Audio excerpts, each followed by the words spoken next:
Over R1 billion has been allocated to rebuild homes following last month's devastating floods in KwaZulu-Natal. The provincial departments of Human Settlements, Economic Development, Public Works and Tourism tabled their budgets today. Some of the funds were reprioritized from other departments. Lethiwe Mdluli is following the story for us. She joins us now live. So Lethiwe, Human Settlements, of course, is key given the number of houses destroyed by the floods. What's the MEC's finances looking like and the plan going forward? Well, Shahan, the MEC for Human Settlements, Jomo Sbiya, has shared that they are reprioritizing funds. Over R1 billion will be prioritized for those people that were affected by the floods. You'd remember that hundreds of people have been left destitute here in the province following those devastating floods, and many of them are those coming from informal settlements.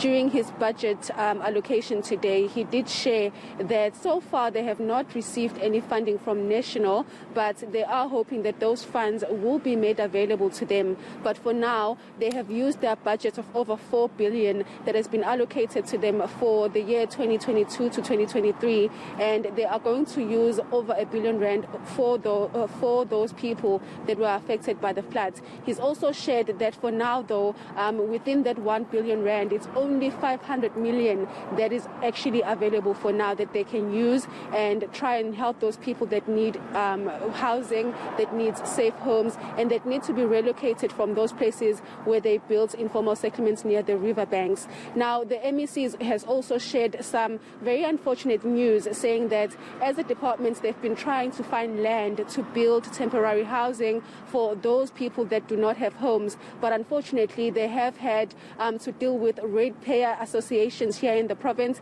especially in the city of Durban, who do not want the department to build homes in those areas that are near their homes. They are saying that they need to work with these associations because the land that they have identified will help those people that are situated, especially in near riverbanks. That is an unsafe area, and we've seen that with the recent flooding, a lot of people might lose their lives if they continue living there. While speaking to him about the funding that has been made available to them and the funds that they have to reprioritize because of the floods, this is what he had to say. We have reprioritized about R1 billion, but so far it's 500 million that we have literally reprioritized for building of TRUs, which are temporary residential units, but also making sure that we give our people vouchers so they can be able to buy material, because there are those people who still have their houses intact, only the roof has been blown away or has been removed. So we'll give them vouchers to replace their roofs. But also those who are in informal settlements, we must make sure that they go back to their lives and they start to rebuild their lives. We'll be providing them with material, we'll be supplying them with materials. And this is pretty important because businesses has been affected and tourism also affected. So these two departments, Economic Development and Tourism, tabling their budgets today. What came out of that? Well, the MEC for Economic Development and Tourism, Mr. Ravi Pillay, did share that their budget is actually not enough for them to help out these sectors that they are responsible for. You'd remember that the tourism sector here in the province has taken a hit, especially during COVID-19. And following COVID-19 and also the unrest in July, the government here in the province has been trying to rebuild and attract investments. But with the recent floods, there's also problems that we've seen. A lot of tourist destinations were affected by the flooding and they've had to shut their doors. And during the Easter weekend, we saw that there was not a lot of people that actually came to the province. And that's the time where the city of Durban makes a lot of money. And the city's economy has taken a hit because of this. Now, the MEC is saying that they've been allocated a budget of over R3 billion.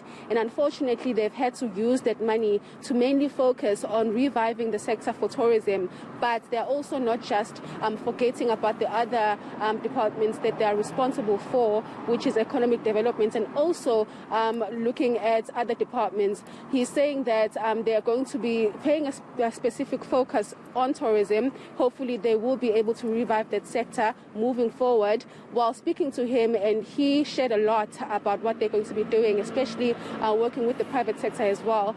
This is what he had to say. There is an exercise of reprioritizing. There's not much space for reprioritizing because the budgets have been cut over many years, but we take much hope from the commitments of our national government and our national departments to come forward with help within the framework of the disaster.